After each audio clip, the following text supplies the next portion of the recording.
All right. How's everyone doing? My name is Stephen Adair, and I am here as a security researcher from the Shadowserver Foundation. Also for the day job, I do cyber threat work for a large federal agency. I'm supposed to be co-presenting with Matt Richard, who's obviously not up here. I encourage you, if you were going to throw anything or heckle, to save it till his 2 o'clock talk. And even if you weren't going to, I'd really encourage you to harass him or do whatever for him not being here. Other than that, our presentation today is on the a big Adobe vulnerability that was back in, technically January, February timeframe. And our presentation is entitled Zero-Day GhostNet with a Zero, the Adobe JBIG2 decode disclosure debacle. And presentation is not as exciting as it sounds, but I find if you set low expectations, it's easier to exceed them. So, quick standard disclaimer, this applies to both Matt and myself. Anything we say in here, anything dumb, anything smart, it's not on behalf of our employers. It doesn't represent them in any way, shape, or form. None of the information in here, since we talk about some targeted attack stuff related to cyber espionage, this does not come from our places of work. This does not come from other people's places of work. We're not taking any kind of data we shouldn't have and presenting it here. We have it from other sources, legitimate sources. And we have permission from the sources to present on these topics, share, and do everything we're doing today. So we didn't hack anything, do anything illegal. We didn't steal anything. We're okay with this. So the agenda, quick item. We're going to do a quick background. I know there's a certain number of people here probably have no idea like what the hell I'm talking about right now. So we'll give a quick background into all the Adobe stuff, what we're actually talking about. The inside story being how this really came to light from our end. I don't know the inner workings of what happened at Adobe or how SourceFire did all its stuff or any of that good stuff. We'll tie that right into a timeline, largely related. Do a little bit of the analysis of some of the malicious PDF, why it's relevant, the evolution of them. This is really Matt's slides, so I'm going to talk to them. If it sounds like I'm making stuff up, it's because I am, just making up stuff. Then we'll go into a disclosure, the classic partial, full, no disclosure. We're not trying to reinvent the wheel or do any kind of crazy new debate or new take on it, but this whole incident ended up being a really good example of it. It's kind of a good case study if you want to look at the different types of disclosure options and how it went through all of them, and kind of looks at it. We really come to a conclusion whether it's good or bad, what's the right one, but we definitely had some interesting results. And then finally, before we conclude, we'll take a look at what we're calling GhostNet in our presentation with a zero. GhostNet being the report that was put out by the Information Warfare Monitor in March of this year, and it ties back into cyber espionage. So here's a quick background for some of you who don't know what's going on. I'm not going to go into too long of the details. I'm going to try and speed through these slides since I tend to talk a lot. We're talking about the Adobe vulnerability and Adobe Acrobat Reader. This is what is known as Adobe's Apple Product Security Advisory, their first one of this year. There's a CVE number if you want it. There's tons of other reference numbers. That's what we're talking about. I'm not an expert on JBIG2 or any of that stuff, but it's basically JBIG2 is an image compression format that's used to encode images. So a lot of times you get a PDF with like a fax or something's been scanned, like a black and white image a lot of time. It really decreases the size. And then JBIG2 decode in here in Adobe is the reason we're here today. It's the vulnerable function that resulted in this pretty bad exploit that led to this presentation. So the inside story. So how did it all start? Basically, it kind of started with rumors. There was some stuff going on, some people mentioning a few things, some talk on some lists. There were some discussions about a new vulnerability. No one had any details. It was just talk of this Adobe vulnerability that's affecting multiple versions. It's a 0-day. But really, really, really lacking any kind of details on what's actually exploited. Someone pointed to a semantic page at some point that we found had a write-up that was really vague. The write-up had a mention of this js001.3322.org. That's a host name on a Chinese CN99 dynamic DNS provider, frequently used in malware authors. And that's really all it had. It referenced a PDF. It didn't say it was a 0-day. It didn't say it was, and it was very vague. So I was talking with Matt and realized I'd already had a sample of this. Because I get a lot of samples from different sources looking at targeted attacks. This is like your PDF files, Excel spreadsheets, PowerPoint, Office docs, all kinds of stuff, Windows help files, .chm. I realized I'd actually already analyzed a sample on February 12th, the day of that advisory. So this is around February 13th, 14th that this is like coming to light. So I looked in my DNS monitors. I take all these target attacks and I throw them into DNS monitors so we can actually watch where the IPs bounce around. So they will change where they're hosted at. This one was already in there, and I could quickly go back through my my repository and see, oh yeah, here it is. I found it, grabbed a copy of it. Doesn't that say I'm not technical, but I'm not the reverse engineering type. I don't know the breakdowns of like JBIG2 to code. I don't do a lot of reverse engineering. That's Matt's area. We were working on that. Sent over to him. Didn't take him too long to figure out it was a JBIG2 to code vulnerability. This is details that were not out there anywhere. We just got it. We just found it. We found it. I mean, someone else obviously found it. We didn't invent it, but we found out what it was. So now we had some information other people didn't, and we started looking through our other samples, started working backwards. We started going through even new ones that were coming in, seeing what other ones reference JBIG2 to code that are also involved with exploits. Because I mean, JBIG2 to code is a legitimate function, but if you open the PDF, it exploits and puts a Trojan on your computer. That's probably not what it's supposed to do in a good way. So once again, at this point in time, there is no advisory, there's no mention, there's nothing public from Adobe. We pinged them and kind of said, hey, are you aware of this? They said, what are you talking about? I said, hey, this. And they said, yeah, we were working on that. And that's around the 14th, I believe, 14th or 15th. So we found some more samples. We started working back. Ultimately, you'll see in the timeline, which needs to be updated, when we found some of the earliest samples. But we found more and more people are looking for more and more rumors. People didn't know what to look for. It really blended in. There weren't a lot of them out there. This was not a widespread exploit. This was being used very targeted attacks, and even then, the targeted attacks are extremely limited. So people didn't know what to look for. So they just opened up all these Adobe files, and it would look just like any other one. So we then became aware of more attacks. So from our sources, we knew that other people were being hit with this. We already knew it was in the wild, but we knew that people were actually being hammered with this exploit. So got a little antsy about that. We're not a big fan of different institutions being hammered with zero-day, especially when no one has any information out there to protect themselves. So this is where we opted on the Shadowserver blog to do something we call the partial disclosure. We basically let people know there's a vulnerability.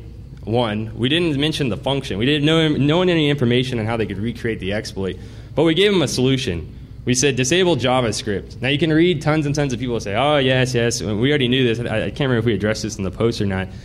You could circumvent JavaScript, and I think someone, I don't know if it was Immunity or in the Canvas framework, someone actually created something that can do it. But to date, we have never seen an actual targeted exploit that has actually been able to, that actually used a method that circumvented JavaScript. So this solution would work 100% for you, the one that we provided. To this date, we're not. I'm sorry. I'm sorry? How about the flash white right keep spread? Well, yeah, that's another issue, I guess. Well, there's lots of Adobe fun out there, but yeah. Another solution that was really good is having, if you had DEP on, having that enabled would pretty much stop the exploit as well.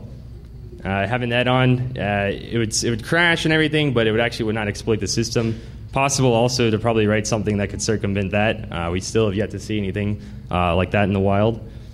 So this results in Adobe publishing an advisory, which is definitely a good thing. It's kind of what we wanted.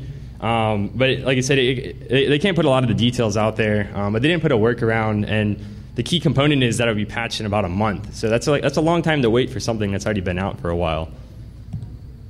So here's the timeline. We mentioned earlier the gh0stnet.3322.org. That's on January 6th. That's we looked through that same host name, which we hadn't seen before in any of our other attacks on all the other files we've analyzed. And found on Threat Expert they had a sample from January 6th, and then I think another one on January 12th. We don't know that that's related, but we suspected it could be. There's a couple people who said even going back to December this exploit existed. We haven't found any evidence of that. Our first hash from all the files we had, we didn't know the date, but we punched him in the virus total. That date actually needs to be corrected. Matt's not here. I blame him again. January 16th is the first JBIG2 to code vulnerable file, attacking file that we found. So we know as of pretty much about a month before we posted the advisory, there were active live exploits that were working in the wild. February 12th, we talked about the semantic post. They had an advisory. Didn't have a lot of details. We suspect they may have been under an NDA. 19th was our advisory, same day, Adobe advisory. Then SourceFire put out a blog which basically detailed what the actual function was. They then got a copy of it. I think they had it in their repository. So actually, all we had was the JBIG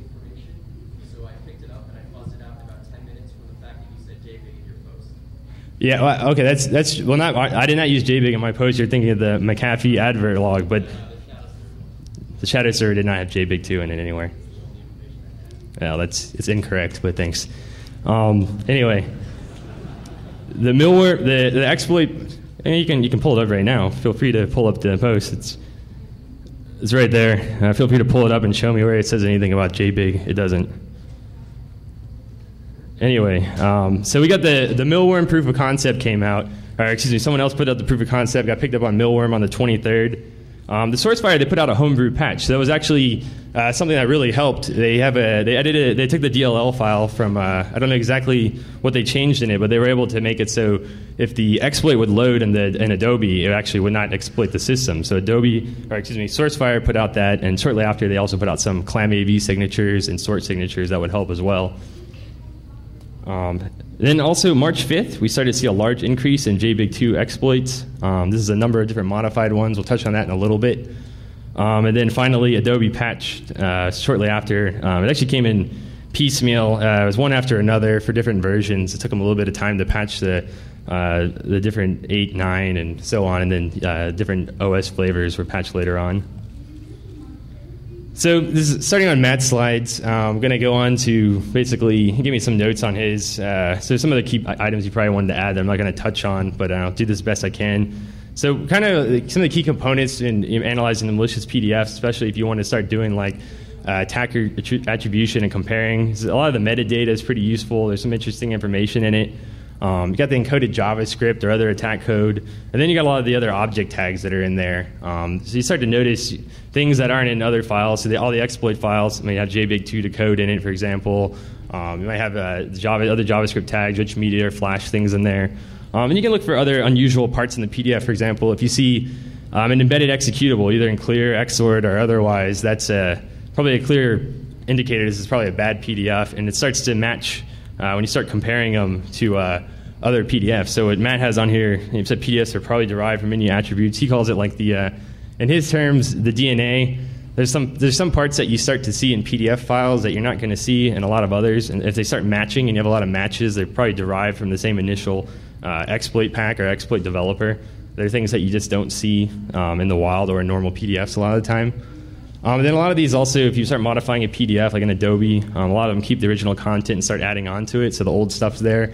And one of the cute items they always have are these timestamps. Now, timestamps can always be bogus, but we touch on this because you start to see this. We see this in a lot of targeted attacks that have to do with Adobe, but especially here too. You start seeing GMT plus 0800, which is Chinese time zone. So that's a pretty interesting item that you start to see when you start want to correlate where this stuff's coming from. So early PDFs, it's in his slides, had one or two payloads. You see on there the metadata at the top, pretty unique. All these X's, XXX for the email, and then you have X's and D's. This is not something that you see very normally, and then you wouldn't get this on accident. So you start to be able to compare the exploits in the different files out there, and you see a lot of matches. They also use the octal encoding for the JavaScript, which was very large. That's where you have the backslash and then the 3 numbers. That was a big component that made these files around a little over 800 kilobytes. They're pretty large files. They had, like I said, a lot of unique metadata, and then they had a couple XOR keys that were the same throughout all the different exploits. And like the initial sample that we found that we initially knew of was this gh0stnet.3322.org, and this is an example right from it. So from the semantic advisory, this is what we found. We've got the original JS001 from. Didn't have a lot of details, was pointed out to us, but it did have on here the down on the bottom, you can see the command and control server that it uses. That's how we originally found it. Comparing the virus total data before the 12th, there were antivirus vendors that would pick up these malicious files, but it was not because of the specific detection for this exploit. It was picking up on other things like odd JavaScript or shellcode or other weird things depending on the variation. So starting about February 12th, we believe it may have been because of under NDA. I think maybe McAfee and Symantec, I believe, started detecting this, and soon after the disclosure and additional details from SourceFire, others were able to start picking it up and adding better AV detection. And at that point, the files got shared around a bit more. So the first known malware, like we said, was a ghost remote access Trojan. It beaconed to JS001.3322.org on port 220. So the Ghost Remote Access Trojan is a pretty powerful Trojan used by a lot of attackers. It's out there and it's open, it's available. You can download this yourself and set it up, but it's very frequently used by Chinese malware authors and attackers. And what they do, it allows them to get on the system. They can run a lot of functions. They can sit on the computer as if they are sitting at it. They have like full control over the system. It's pretty powerful.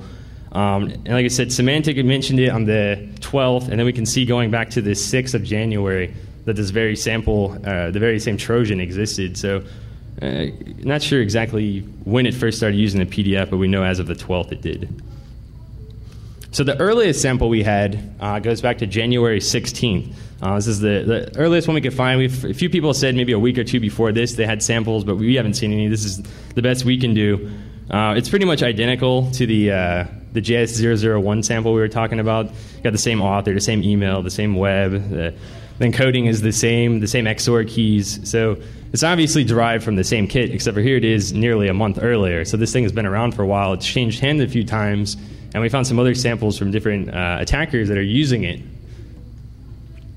In this particular one, so this is what I'm talking about, the AV detection. This is that sample from VirusTotal on the 16th. It had 5 out of 39 could detect it, but what they weren't looking for was things like it wasn't specifically detecting this exploit. It was flagging on other things. So you were still somewhat protected, but you didn't have very good protection out there, and you weren't specifically protected from this vulnerability. And you can see the file size. It's nearly 830 kilobytes, which we'll see in a minute gets dramatically reduced. So this earliest sample, once again, just to talk about the malware behind it. So the first known attacker that we have with this that we know of, their malware dropped the Poison Ivy remote access Trojan. Very similar to Ghost. It's pretty powerful. Has a lot of rootkit functionalities, a lot of different things you can do with it. It's also favored quite heavily by Chinese malware authors, but it is, once again, open and available on the web. Anyone can download it. You can go out there and do it yourself. In this sample, it connected to a host name called yoyo.networksec.net on port 443. In this sample, we talk about how some are a little more advanced than others. This one, when it crashed, it did not open up or provide any kind of replacement PDF. So someone opened it, they would see a crash, and they wouldn't get anything new. Not as advanced. Probably just either bad choice on the attacker's part, because some of the other samples did do this. But this is also an attacker we've known previously as of this December using Office 0-day. We believe it's a few different exploits. I believe they also had the WordPad text converter exploit. So this is not the first time these guys have popped up with some form of a 0-day. So they're probably not just some random person testing or playing around. We don't have any information on the back end of their server, but it starts to lend an eye to cyber espionage related activity. So February samples, this is where the code starts getting a little better. From February 7th and 10th, we start getting some new samples that we looked at and see how they start to change. So this is a few days before the February 12th sample we had that was identical to the one in January 16th. So once again, working off Matt's slides here, you start seeing some of the differences. PDF header changes. So it has similar heap spray, the same comments in it. So if you looked at the code, the actual comments in there were the same. So they were just reusing it. But now the big difference, they were able to dramatically shrink the file because they just used flake decode. So now instead of having all that gigantic octal encoding in there in the clear, it now is all encoded. So it took up a lot less space. So you went from 830 KB to about 108 KB. So the question is, are these new attackers or just people that took the exploit and are trying to refine it? We never saw any overlap from our initial attackers, the command and control servers, to the new ones. So we don't know. It could be new people with new command and control servers, new Trojans, or it's just someone who got a copy of it and started messing around with it to improve it. And then some of the PDFs have multiple revisions showing, like I said, what changed in each revision. You can see some of the differences. And once again, if you take a look at the bottom there, you see the attackers, when they started modifying it, they now have a mod date that involves plus 0800. Once again, obviously anyone could set that to anything, but that's where we are once again. So code got a little better. AV detection did too. This time they flagged shellcode signatures for a few of them. The other ones pretty much remained the same for the JavaScript. File's a lot smaller. You take that for what it's worth. So now we can see the attackers are evolving. So we had the initial encode was improved. We saw the size shrink a lot, so it's a lot smaller. And then we saw better attacks. I mean, it's pretty standard operation for an attacker with targeted Office or PDF or doc file exploit to have a replacement document open. The initial couple we saw didn't do that. They got a little better. This is probably someone who's a little bit smarter had this happen. And still, some attackers don't have the exploit. So those that didn't have it were still looking for it. So this is the point at which the mealworm exploit becomes weaponized. So the mealworm proof of concept, the proof of concept itself came out on the 22nd, posted mealworm on the 23rd. You can see this is actually run through all this. The formatting you see here is a tool that Matt Richard wrote called a PDF parse. He said he'll make it available. He's not here to speak to that, but I don't know where to tell you to go to get a copy of it. But he said he'll make it available if anyone wants it. So feel free to email him at the end of this. So he scans it, looks for some key objects and other components of it. The red is kind of what changed between them. So you have your proof of concept on the left, and then on your right you have the PDF in the wild. This PDF in the wild, we don't detail the attack on it. It's one we're actually very well familiar with. It's the attacker group that's been around for a couple of years, heavily into cyber espionage activity. They actually took the code off of Mealworm, and they edited it, modified it, and made it work for them. And once again, the mod date of 0800 appears in there. They edited it with Adobe. They did some stuff on it with GhostScript. So attacker actually took it, that proof of concept, and weaponized it. And I know there's lots of other people who were playing around with it, but this is one that was actually used in real live attacks. So at this point, it brings us to the whole disclosure. So this is a regular old debate. It's a long-running debate. No clear answer. There's pros and cons to pretty much all the ones that we saw. So when and what to disclose. Here's a quote that Matt liked that he put in here. I actually kind of like it too. This is from H.D. Moore. He was actually talking on the Adobe issue from the 23rd. Just to read the slide, he said, the strongest case for information disclosure is when the benefit of releasing the information outweighs the possible risk. In this case, like many others, the bad guys already won. Exploits are already being used in the wild, and the fact that the rest of the world is just now taking notice doesn't mean that these are new vulnerabilities. And he says, at this point, the best strategy is to raise awareness, distribute the relevant information, and apply pressure on the vendor to release a patch. Especially with the last line there, we agree wholeheartedly. I think everyone involved in the disclosure process here was pretty much on the same page with that. So no disclosure was a major fail. We're not here to beat up on anyone, so we're not beating up on Adobe. We've seen a lot of things just from a casual observer improvement that we like, that for whatever it's worth, our opinion. So obviously Adobe, they didn't disclose it right away. Would it have made a big difference? I don't know. Maybe they could have worked with more antivirus vendors. I don't know the case, but obviously no disclosure didn't help here. And he said the AV vendors, we think some of them may have been under NDA, so they couldn't put a whole lot out there. Are there others who could have noticed it or found it or done something? That's a question. So basically, in this case, from no disclosure, the only ones who were benefiting were the attackers. They were running rampant for at least over a month before anyone even started to do anything about it. And they had another month from there before there was any kind of patch from Adobe. So, like I said, we were in favor of partial disclosure, and we only give it a partial win. So they've issued an advisory. That's great. So what did we get out of that? So Adobe said there's an issue out there. So I guess people know we're not lying. That's the only real plus of it. Potential workarounds. We like that because we had potential workarounds. They could be circumvented, but they were valid. They worked. They prevented stuff from people who were being exploited. I've seen a few cases where that happened. And people at least had some form of fighting chance, and we're just complete sitting ducks at this point. And then it ultimately led to the full disclosure, which is kind of like a gray area depending on who you talk to. So full disclosure, we said it succeeds. So there's some things we liked about it, and there's others we didn't. So SourceFire pulls the vuln details basically a day later, and it's not complete. And I think they actually, I think McAfee actually let some of the cat out of the bag from one of the presentations I saw. In a form of a hex editor or something. They were looking at one of the files, so you could have actually taken that and figured out some of it. So it was kind of out there. It would have gotten out there one way or another anyway. But they were able to release an unofficial patch a day later. So we consider that actually a pretty good win. I have no idea how many people actually were able to apply that, but at least, like I said, there's another solution out there. But then the mealworm exploit came out pretty much the same day. And that pretty led to some new detection. It was still pretty weak from what we saw in the samples. So at least now people are able to better detect it. Probably antivirus detection started improving at this point. More information is out there. More people know what to look for. But this also leads to the quicker weaponized exploit development. So like you said, disclosure kind of leads to new attacks. This is going to happen regardless, but it happened a little quicker, we think, in some cases. So like I said, the proof of concept code, the 22nd, Mealworm shortly after. One of the codes references the SourceFire blog. SourceFire also released the very next day, though, they got some ClamAV and snort signatures out there that would detect some of the attacks, which would later get changed and they wouldn't be as effective, but that's pretty much the cat and mouse game of antivirus detection.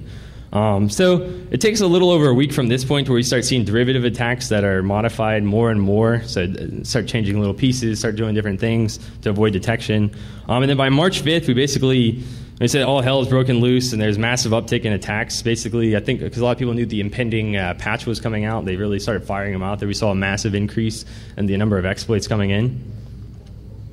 So signature power. So this is some of the signatures. I believe Matt posted these on here. I think they're the ones SourceFire put out for the ClamAV, and I believe this may be their snort signature. So what it does is they look for a lot of times they look for the JBIG2 code, the stream followed by the carriage return and the line feed. But the PDF spec actually allows just a carriage return without a line feed, which is one small issue for things that started evading detection. So you see in the red, that's the carriage return line feed. Same thing with the snort signature. So we started seeing evasion signatures. This is the case. This is always the case with antivirus, though, and other things. A lot of them are, unless they're fully heuristics based, they pretty much match exact known attacks the best they can. Which in this case would probably for a while would get the bulk of them. But they can quickly change it. Like I said, they can use just the carriage return. They can change some of the values in the exploit that cause it that would no longer be detected. And then some other things replace the letters with ordinal values, or they start finding creative ways, or trying to change the case. And for some things will not detect that. So basically, right now our patch is our main solution. This is a picture of the Domoken. Every time you open malicious PDF, God kills a kitten. I'm probably going to hell now. So final tie-in, this is where we start talking about, this is our tie-in to GhostNet. GhostNet, the report that was put out by the Information Warfare Monitor. So is there any connection between the malware and the GhostNet report? So that's a good question. Is it cyber espionage or just fun and games? Is this random malware? Is this something like that it's really not a big deal? So March 29th, 2009, this is when GhostNet report came out from the Information Warfare Monitor. What they put out was a report. I think there might be one or two of the guys here. I talked with them, one of them pretty extensively and another one a little bit. What they did is they looked into some of the targeted attacks using a lot of these same type of attack techniques, using like different Adobe files or using Office documents and things that were targeting the Tibetan community, and they had some pretty much unprecedented access to the Office of the Holy Dalai Lama. And what they found in the report, it's a pretty long report, they found a whole network of systems being controlled by these guys, the different attackers. Some of the attacker sets on there, it's not real clear whether or not they're actually related. There's probably more than one group attacking Tibetans in the Office of the Dalai Lama. But they had some pretty good information in there. And so some of the questions that are being raised, this report came out in March, is what's the relation between what we're seeing now and the stuff that was put out by the GhostNet report? So is there a connection? The best answer is not exactly. I put that with a question mark because there are some loose ties to it.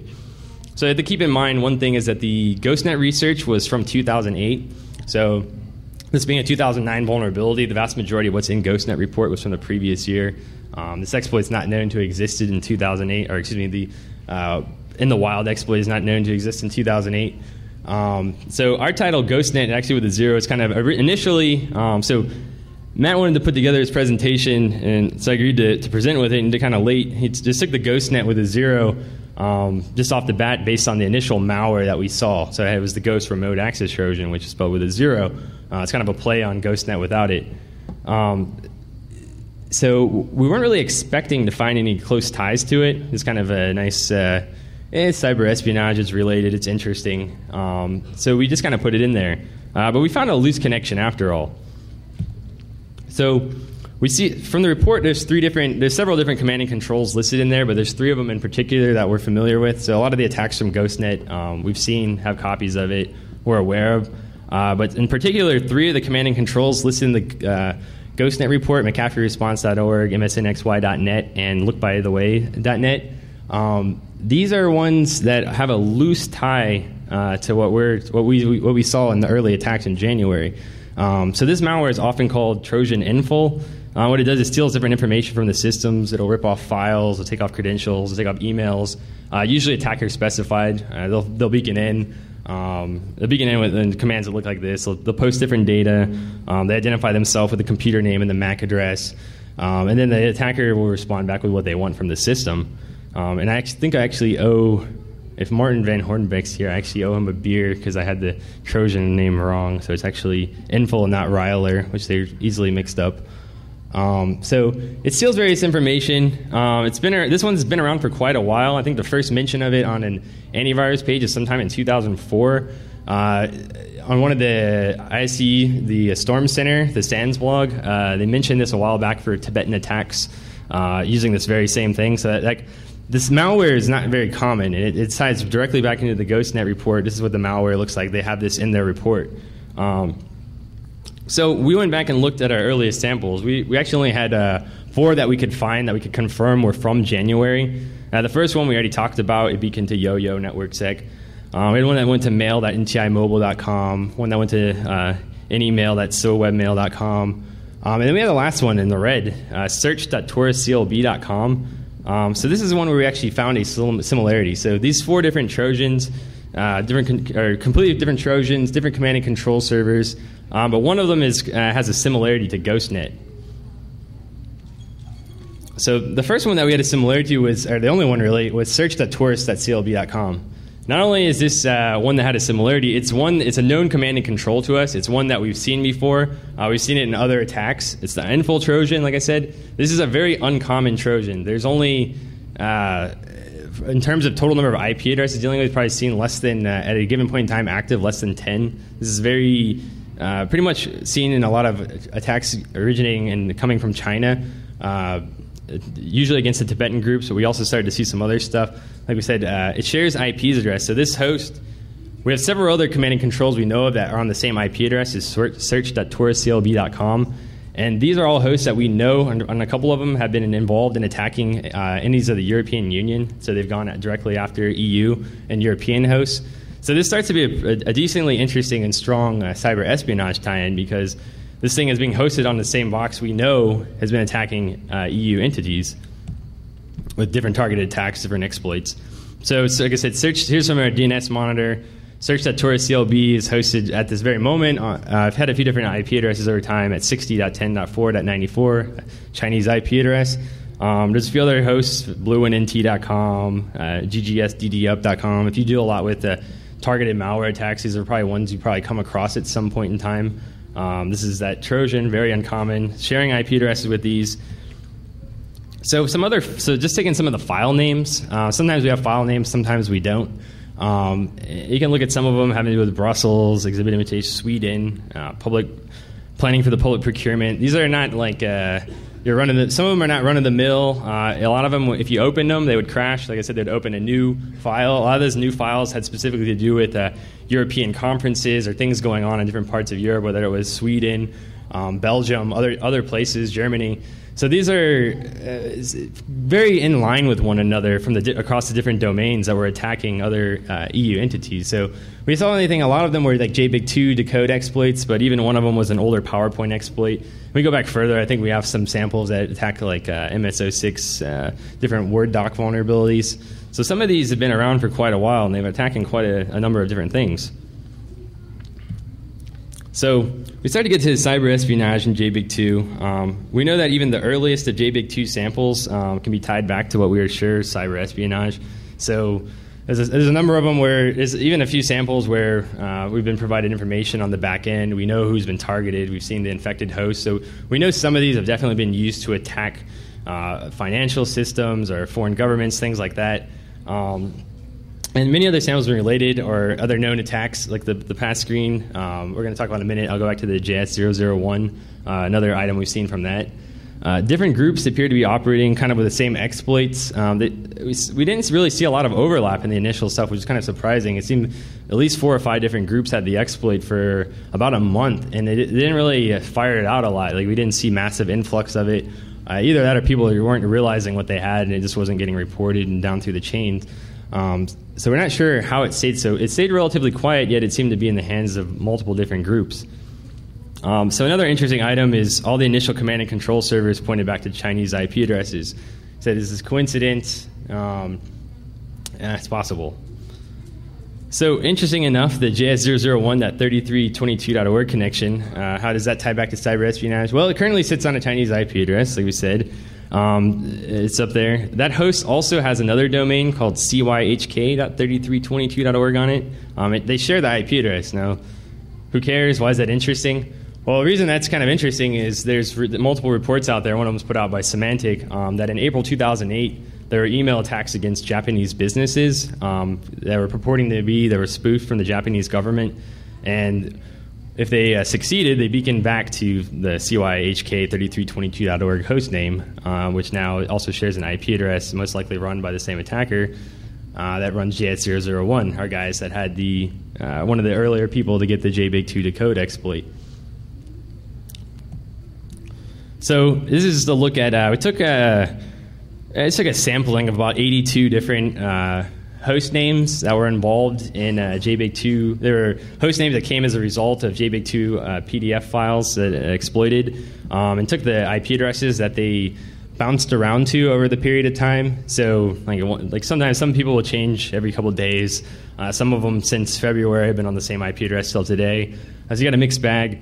But if you take a look at the samples, you see that China, 202 of the 301 different IP addresses were there, so about 67%. And you go Korea, Hong Kong, U.S., Taiwan, and Japan, and then it just kind of works down with the intermingling between different countries. I mean, bad guys or anyone who does this, they can hack a server anywhere, they can take a credit card, or they can buy a server anywhere. So it doesn't definitively prove anything once again, but we can start to come to some conclusions.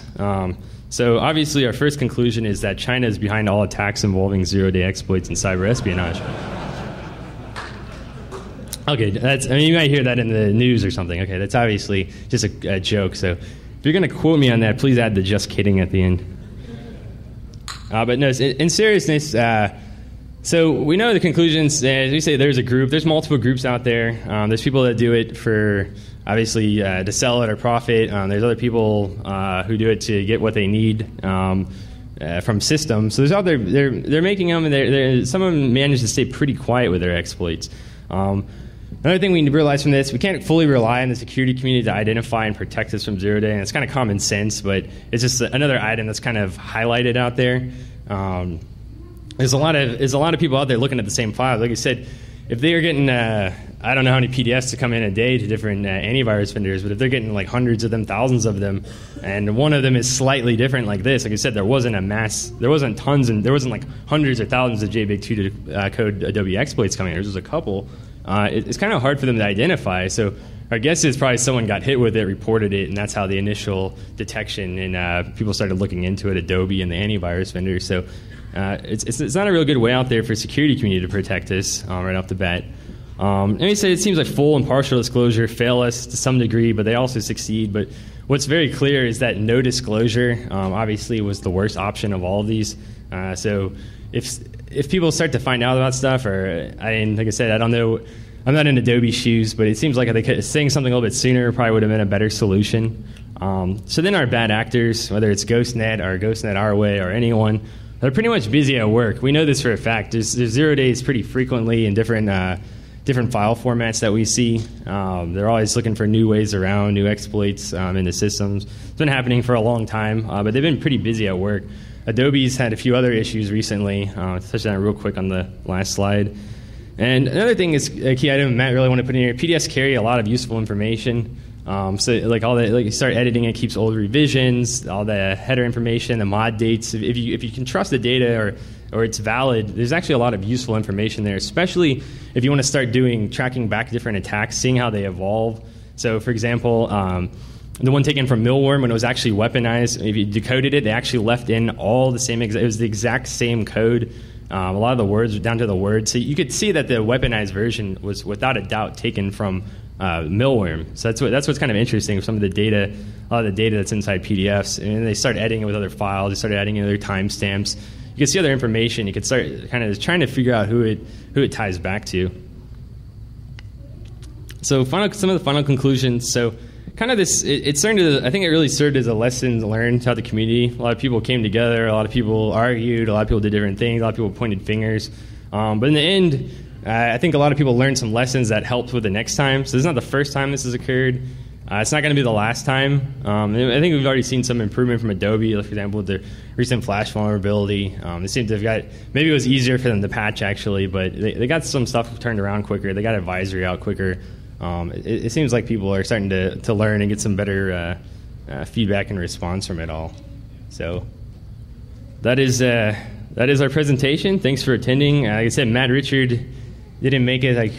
You can ask him for his tool. You can harass him at 2 o'clock. Feel free to do whatever. Feel free to come find me later. Thank you.